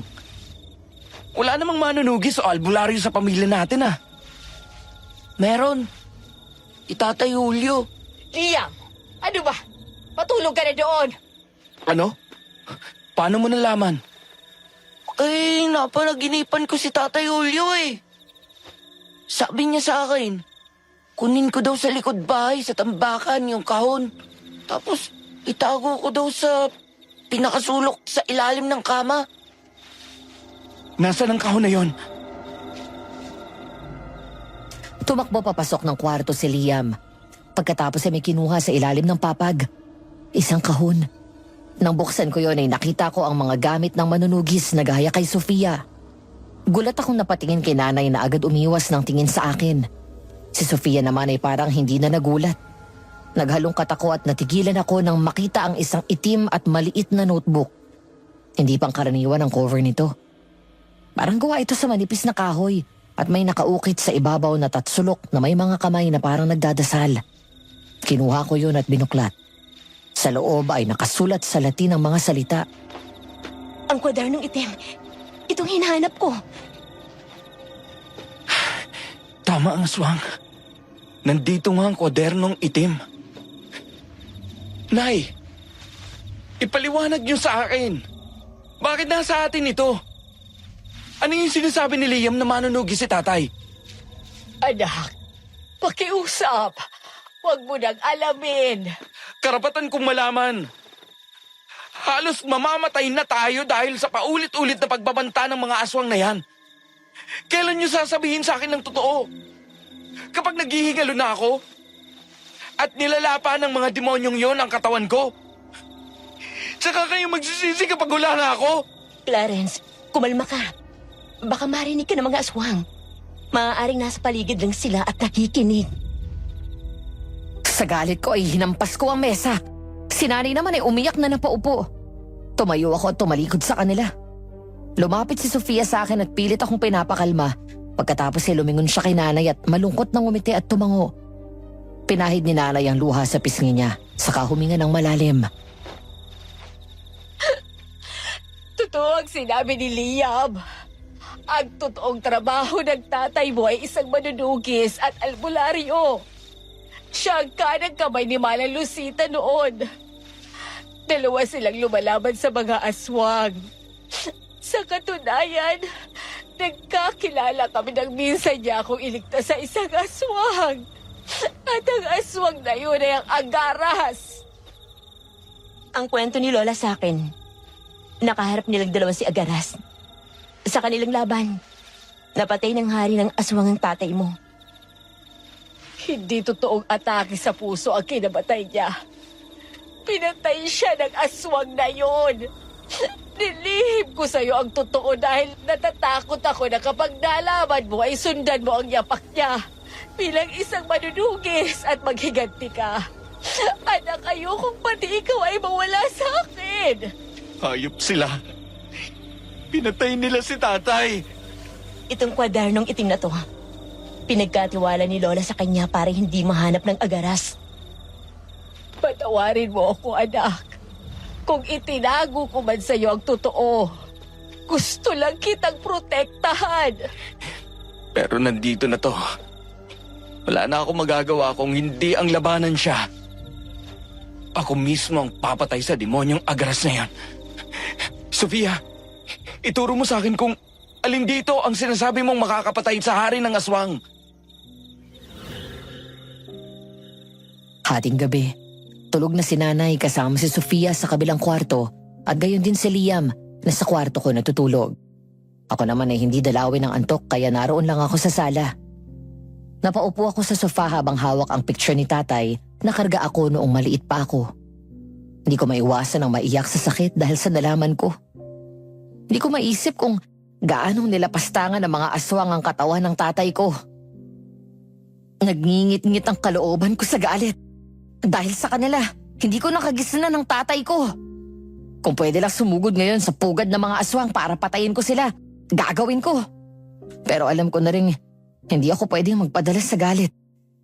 Maya-maya ay lumingon ako nang lumabas si Sofia. Sabi na, hindi ka pa natutulog eh. Hindi lang ako dalawin ng antok. Iniisip mo pa rin ba yung nalaman mo? Naaawa lang ako sa tatay ko. Kapag iniisip ko kung paano siya namatay. Alam kong hindi madali, pero magpakatatag ka, okay? Salamat. Dahil nandito ka. Wala yun. Huwag ka nang umiyak. Patulog ka na. Maaga ka pang mamamasada bukas. Okay. Ikaw rin. Papasok na sana kaming dalawa sa kwarto. Pareho kaming matigilan na may marinig na pamilyar na tunog mula sa labas. Nagkatinginan kami at agad na sumilip sa bintana. 1, 2, 3. Hanggang sa umabot sa 8 ang nabilang kong aswang na nakapalibot sa harap ng bahay. Nang sumilip ako sa bintana sa kusina, may 4 din na aswang ang nasa likod. Anong gagawin natin? Anak, may naririnig ako mga aswang sa labas. Pinaligiran po nila tayo. Ano? Sayang, kung nandito lang sana ang mga armas ko. Sandali. May magagamit kayo. Ang mga armas ng tatay mo. Talaga po? Saan? Halika, dito sa loob ng kwarto. Sumunod kaming dalawa. Nagtaka ako nang iangat ni nanay ang papag at sa ilalim ng isang paa nito ay may nakatagong susi. Kinuha niya yon at binuksan ang cabinet na mula pa bata ako ay nakikita ko ng nakapadlock. Kapag tinatanong ko noon ng nanay ko kung ano ang laman noon, lagi niya lang sinasabi na lumang damit ng tatay ko na ayaw niyang itapon. Nanlaki ang mga mata namin ni Sofia nang makita ang iba't ibang armas sa pakikipaglaban. 2 ang mahabang baril na naroon at maraming bala. May magagamit na tayo. Hindi ako marunong gumamit nito. Tuturuan kita. Gagawa ko ng insenso para itaboy ang iba pang aswang. Nay, salamat. Pasensya na rin po kayo kung napagtaasan ko kayo ng boses kanina. Hindi na po mauulit. Naiintindihan ko, anak. Ngayon ay sabay na natin silang lalabanan. Kasama niyo ako. Habang naghahanda ng insenso si nanay, kami naman ay naghahanda ni Sofia. Tinulungan niya akong humawak ng baril, kung paano yun iasinta sa kalaban at paano ang tamang paghawak nito. Maya-maya ay biglang umalulong ang aso ng kapitbahay. Pagkatapos sabay-sabay na umangil ang mga aswang. Naghatinginan kaming dalawa at tumango si Sofia bilang hudyat. Bigla akong binuksan ang pinto, kaya lalong nagwala ang mga aswang. Bukod sa bawang at asin ay may 2 walis tingting na nakatayo sa magkabilang gilid ng pinto. Sa harap at likod, kaya hindi makakalapit ang mga ito. Samantala nang matapos ang 2 insenso ay matapang na lumabas si nanay at nilapag yon sa harap ng bahay. Nang bahagyang umihip ang hangin ay kumalat ang amoy nito na may pinaghalong bawang, kamangyan at makabuhay. Nagwala ang mga aswang at humawak sa kanilang leeg na para bang biglang nahirapan silang huminga. May mga aswang din sa likod ng bahay. Paglalagay din ako doon ng insenso. Diyan ka pumesto sa likod. Ako dito sa harap. Okay. Julio, ito na yata ang araw na pinakaiiwasan ko. Ang matutunan ni Clarence na makipaglaban. Pero para sa ikatatahimik ng buhay namin ng mga bata, hahayaan ko siya. Panginoon, gabayan mo po ang anak ko. Sumama ako kay nanay sa likod. Nang buksan namin ang pinto ay bumungad ang 4 na aswang na hindi magawang makalapit dahil sa mga panguntrang sinabit at nilagay namin. Nang mailabas ang insenso at malanghap yun ng mga aswang, agad akong pumwesto at inasinta ang mga aswang. Nang marinig kong nagpaputok si Sofia sa harap, sumunod na rin ako. Dahil yun ang unang beses kong humawak ng mahabang baril, medyo nangapa ako ng una at sumasablay. Pero nung medyo magamay ko na yun, doon ko na natatamaan ang mga aswang sa ulo at dibdib. Clarence, ang agaras! Mamatay na kayong lahat! Nandito ang hari ng mga aswang! Nandiyan na! Napatay ko na yung 4 sa likod. Nay! Pakisarado pa ang pinto! Siya na naman. Kung gusto niyong matahimik kayo, ibigay niyo sa akin ang hinihingi ko. Bakit? Natatakot kang mamatay? Kaya kating-kati ka na makuha sa amin yon. Wala akong kinatatakutan. Talaga? Kung ganon, bakit mo hinahanap? Dahil sa akin yun, ninakaw lang ni Rosita ang tatay mo. Mukhang nakita mo na ang kwadernong itim. Oo! Pero hindi mo makukuha yon. Mga kasama! Sugurin sila! Tiisin niyo ang amoy na yon! Gusto kong patayin niyo silang lahat! Ngayon na! Sabay namin inasinta ang mga aswang at sunod-sunod namin silang pinaputokan ng baril. Bago pa sila makalapit sa bahay, isa-isa silang bumagsak sa lupa dahil sa tama ng bala sa noo at dibdib. Nagngingit-ngit sa galit ang puso ko nang maalala ko ang tatay ko. Bigla kong tinutok ang baril sa agaras at pinutok yun. Na maubos sa mga aswang at mamatay lahat, binaril din ni Sofia ang aswang. Kahit anong gawin niyo, hindi niyo ako mapapatay! Nay! Ang kwadernong itim! Hindi! Huwag! Tumataka siya! Sinubukan kong barilin ulit ang agaras, pero mabilis siyang nakatakas. Doon ko nakumpirma ang tunay na pakay niya sa kwadernong itim. Tama si Sofia.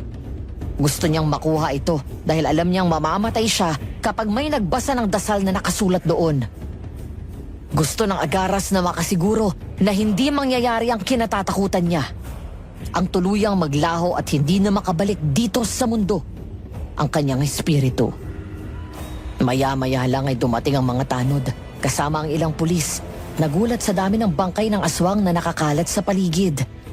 Muna ang grupo na susuyod sa gubat para mahanap ang pugad ng mga aswang. Parang hindi nauubos eh. Habang tumatagal patuloy silang magbibigay ng takot sa mga residente dito. At hindi lang yon, parami ng parami ang napapatay nila. Tutulong ako sa iyo, Tiyo. Nasa akin ang hinahanap ng pinuno ng mga aswang. Mabuti kung ganon. Mas marami tayo, mas malaki ang tsansa na matalo sila. Sana matapos na to. Teka, sino ba yung babaeng manunugis na pumapatay sa mga aswang? Napaligon kami ni Choelio nang natatarantang bumaba mula sa isang tricycle. Ang driver na may inaalalayang babae, si Sarita. Nagsalubong ang kilay ko nang makitang marami itong mga pasa at sugat sa katawan. Halos naliligo sa sarili niyang dugo. Pagkatapos may malaking kagat sa leeg. Nagkagulo ang mga tao at agad kaming napatakbo ni Choelio nang matumba siya at mapahiga sa lupa. Sarita! Anong nangyari sa'yo? Pinasok ang bahay niyo! Ang nanay at kapatid mo, at saka si Sofia, kinuha ng mga aswang! Ano? Sinong mga aswang na sinasabi mo? Si Sarita! Ako na bahala dito, Clarence. Umuwi ka na muna. Susunod ako sa'yo. Halos paliparin ko ang tricycle ko makauwi lang sa bahay. Hindi ko alam kung gaano ako nagtagal sa biyahe pero sa bilis ko nagawa kong makauwi agad sa loob ng ilang minuto. Pagdating doon naabutan ko ang mga kapitbahay namin na nagkakagulo habang nagkukumpulan sa harap ng bahay. Ang mga malalapit sa amin ay umiiyak sa pag-aalala. Umaagos ang luha ko nang makitang magulo ang bahay. Nakakalat ang mga gamit at halatang may hinahanap. Ayon sa mga kapitbahay namin, may pumasok daw na hindi bababa na 10 kalalakihan. Mga normal na tao daw ang nanloob sa amin at hindi mukhang aswang. Ilang sandali pa, narito na rin si Choelio. Nay! Sofia! Liam! Kapag may nangyaring masama sa pamilya ko, ako mismo ang papatay sa agara sa iyon! Clarence, tingnan mo ito. Ano po yun? May iniwan na mensahe para sa'yo. Agad akong tumayo at nakita ang isang pirasong papel na nakatusok ng kutsilyo sa pinto ng kwarto ni nanay. Isang mensahe mula sa hari ng mga aswang. Nakasulat ito sa pulang tinta na alam ko rin naman mula sa dugo ng tao. Dalhin mo sa akin ang kwadernong itim mamayang gabi. Kung ayaw mong pagpiestahan namin ang katawan ng pamilya mo at babaeng mahal mo. Alam mo ba kung saan sila pupuntahan? Hindi po. Pero kung kailangan kong suyurin ang gubata, gagawin ko. Alam ko kung saan sila matatagpuan. Ituturo ko sa iyo. Lola Rosita, Ituturo ko sa iyo kung paano tatalunin ang agaras. Basta maghako ka na kasama mong ibabalik ng buhay at ligtas ang apo ko. pangako po. Bago pa kumagat ng dilim, ay nagsimula na akong maglakad papasok ng gubat. Dala ang tapang at lakas na hiniram ko sa Panginoon. Baon ng dasal at kasama ng aking malakas na pananampalataya. Pumunta ako sa pugad ng mga aswang. Dala ang ilang armas na nakasabit sa katawan ko. Palapit pa lang ako ay may aswang na nakakita sa akin. Nagmamadali siyang tumakbo papunta sa loob. Pagdating doon ay naabutan ko ang isang malaking apoy sa gitna. Sa likod nito ay may kubo na nakatayo sa isang malaki at mataas na bato. Mula doon ay lumabas ang agaras. Halos magbuhol ang kilay ko. Nang sa wakas ay makita ko ng tuluyan ang kabuuan ng mukha ng hari ng mga aswang. Ninong Omar? Maligayang pagdating sa aking tahanan, Clarence. Ikaw ang aswang? Ikaw ang pumatay sa tatay ko? Dahil traitor siyang kaibigan, kinalaban niya ako. Demonyo ka! Ikaw ang kapitan dito sa lugar natin! Pero ikaw rin pala ang responsable sa mga patayan! Dahil isa ka rin palang aswang! Kailangan kong gawin noon para itago ang totoong pagkatao at anyo ko. Nasaan ang pamilya ko? Ipakita mo muna sa akin ang kwadernong itim. Hindi! Nasaan muna ang pamilya ko? O gusto mong basahin ko ngayon ang laman nito? Oh, huwag. Sige, ilalabas ko na. Kunin niyo ang mga bihag. Hawak ang armas ni Sofia na maliit na espada. Habang naghihintay ay naging alerto ako dahil sa mga nakapaligid na mga aswang. Ngunit isa lang ang napansin ko doon. Konti na ang mga aswang kumpara sa inaasahan ko. Nagkalat ang ilang bangkay ng mga kalalakihan. Malansa at masangsang ang amoy ng hangin. Ilang sandali pa ay nilabas ng mga tauhan ni Omar ang nanay at kapatid ko. Maging si Sofia na pumiglas pa ng subukang hawakan ng aswang. At sinubukang ingudngod sa mukha ang hawak nitong medalyon.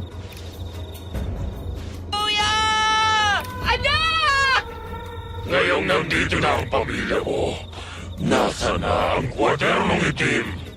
Eto! Eto ang hinahanap mo, di ba? Tama. Ibigay mo sa kapatid mo at dalhin dito. Gusto kong makasiguro na kumpleto ang pain. Oy, bata! Huwag kang gagawa ng kahit anong kalokohan. Sige! Lakad! May naaamoy akong tao sa paligid. Hanapin niyo! Natatakot ako, kuya! Wag. Ngayon ko kailangan na mas maging matapang ka para kay nanay. Sige na. Abot mo sa kanya to. Ang mga aswang na nasa likod ko ay mapilis na nagpulasan. Habang si Liam ay takot na naglakad palapit sa akin. Hanggang sa tumakbo siya at agad na yumakap sa akin ng mahigpit. Umiiyak sa takot. Kinagod ko ang likod niya at pilit nang umiti bago inabot ang kwadernong itim.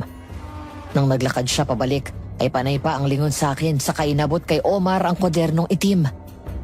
Hinablot ni nanay si Liam palayo sa aswang at mahigpit na niyakap. Eto, mabuti kong ganun. Ngayon, gusto kong ikaw mismo ang sumunog ito. Itapon mo dyan sa apoy. Bata, ibalik mo to sa kanya. At bumalik ka kagad dito kung ayaw mong patayin ko ang nanay mo. Kapag tinapon ko to, pakawalan mo na silang tatlo! Marunong akong tumupad sa usapan. Itapon mo na. Eto na! Tinapon ko na! Ngayon naman ang pangako mo! Hangal! Napakatanga mo para magtiwala sa isang tulad ko. Dahil hindi na kayo makakalabas ng buhay dito. Mga kasama, patayin ang mga yan! Mula sa likod ng bulsa ng pantalon ko ay may lihim akong kinuha doon. Pagkatapos ay kasama ko yung binato sa malaking apoy. Matapos yun ay malakas na tumawa ang agaras. Sa halip na pakawalan si nanay, mabilis nitong hinablot si Sofia sa braso, saka tinutok ang mahaba at matalas na kuko sa leeg niya. Ngunit bago pa makasugod sa amin ang aswang, bigla kong binigkas ang dasal na magpapahina sa lakas ng agaras at tuluyang papatay sa kanya. Ang dasal sa Latin na kapag sinambit ng 3 beses, ay kailangan may suporta ng dasal o orasyon. Kasama ng pagsunog sa kwaderno ay ang sanga ng kamangyan, makabuhay, dahon ng bawang at dinurog na batong itim. At sa mga sandaling yon ay kasalukuyang nag-oorasyon si Lola Lucita. Agaras! Inabisum! Sine! Fine! Gade! Agaras! Inabisum! Sini! Penikade! Agaras, sinabisum, sine, fine, kade! Hindi! Anong ginagawa niyo? Anong ginawa niyo? Sofia! Nay! Takbo! Patayin ang mga yan! Malakas kong binato kay Sofia ang kanyang maliit na espada. Sabay bunot ko naman ang bolo. Nang masalo niya ang espada, ay mabilis niyang hinila yon mula sa kaluban at agad nasaksak ang agaras sa dibdib. Tumakbo si Nanay at Liam, habang si Sofia naman ang humarang sa mga aswang na patuloy sa pagsugod. Mabilis kong sinalubong ng saksak naman ang isa pang aswang na sumugod sa akin.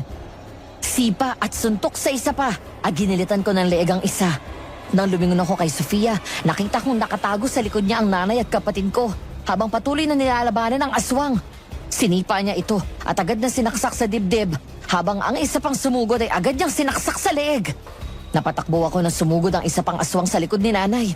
Binunot ko ang baril at pinaputokan ito. Ang amoy na yun! Hindi ako makahiga! Ito ng katapusan mo, Agaras! At sinisiguro ko na hindi ka na makakabalik sa mundong to! Hindi ako pwedeng mamatay! Nagkamali ka ng akala, Omar! Hindi dahil nasunog na ang kwadernong itim, ay ibig sabihin ay ligtas ka na! Ang kapangyarihan nito ay wala sa mismong kwaderno! Kung hindi sa dasal na nilalaman at nakasulat doon! At kahit hindi ko mabasa ang kwaderno, kabisado ko ang dasal na tatapos sa buhay mo! At ang naamoy mo ay hindi basta insenso. Kasama ng dasal at itong itim na mutya. Ito ang magdadala sa kaluluwa mo. Walang hanggang kamatayan! Pilit na tumakbo palapit sa akin ang aswang. Kahit na mas malaki siya sa akin, hindi ko yun inalintana. Buong tapang akong sumalubong sa kanya. Bigla akong nagpaslide sa gilid, sabay saksak sa kanya sa likod.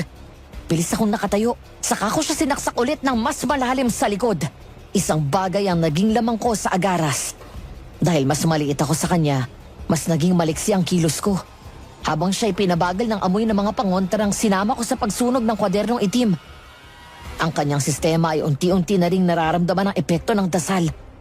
Samantala, nang subukan ng ibang aswang na sumugod sa amin, biglang umalingaw-ngaw ang sunod-sunod na putok ng baril. Biglang lumabas si Choelio, kasama ang iba pang mga pulis at sundalo at pinagbabaril ang mga aswang. Isasama kita sa impyerno! Ikaw lang ang kailangan doon, hindi ako! Ah! Niloko niyo ko! Babalikan ko kayo! Hindi ka na makakabalik! Kaya tigilan mo ng pangangarap ng gising! Demonyo ka! Para sa tatay ko! At sa mga inosenteng taong pinatay ninyo!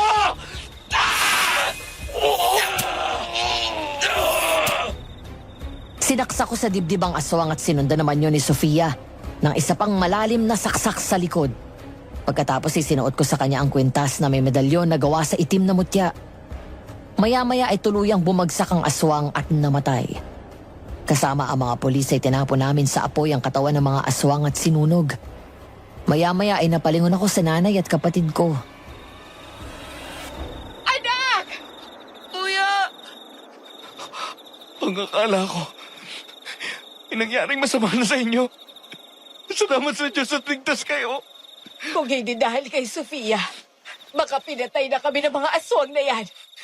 May mga inupahan siyang tao na dumukot sa amin. Kaya nakapasok sila sa bahay.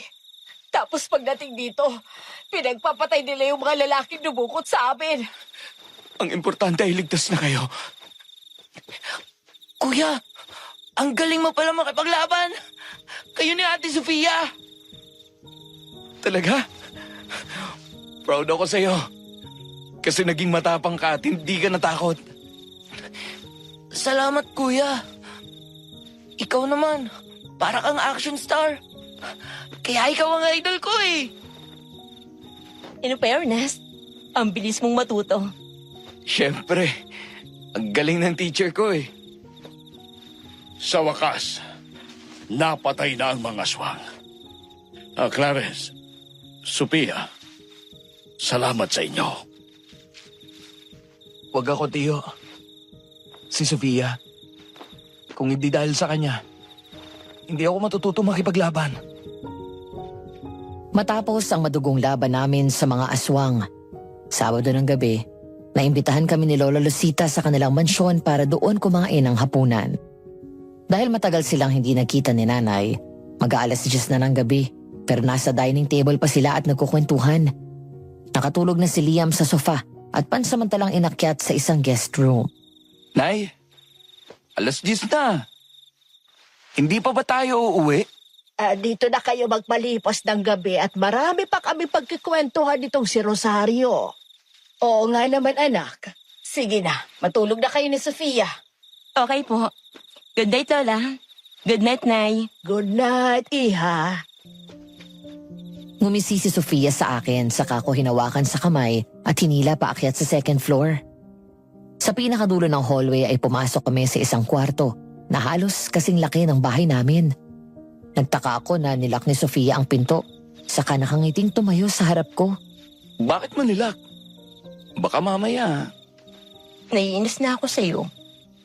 Bakit? Ang bagal mong kumilos. Sabi mo gusto mo ko. Pero hindi ka naman kumikilos. Nung nag-usap tayo sa Borol, niyakap mo lang ako. Naghintay ako na halikan mo pero hindi mo ginawa. Doon din sa bar. Kaya nga ako nagyayaw uminom noon para magkaroon ka ng lakas ng loob na halikan ako. Pero wala rin. Natulog na ako't lahat sa inyo. Wala pa rin. Sorry. Hindi ko alam na naghihintay ka. Nagulat ako nang biglang hilahin ni Sofia ang damit ko pagkatapos ay hinalikan ako ng matagal sa labi. Nagulat ako noong una at hindi nakakilos, pero agad din naman ako nakabawi. Tumugon ako sa halik niya pagkatapos ay niyakap ko siya ng mahigpit. Isang mainit at malalim na halik ang pinagsaluhan namin. Ilang sandali pa ay bigla siyang huminto at tinulak ako palayo. Gusto mo ba ako o hindi? Gusto. Mahal mo ba ako o hindi? Mahal. Mahal na mahal. Ayun naman pala eh. Bakit pinatatagal mo pa? Naiinip na ako. Kasi liligawan pa kita. Sinasagot na kita. Oo.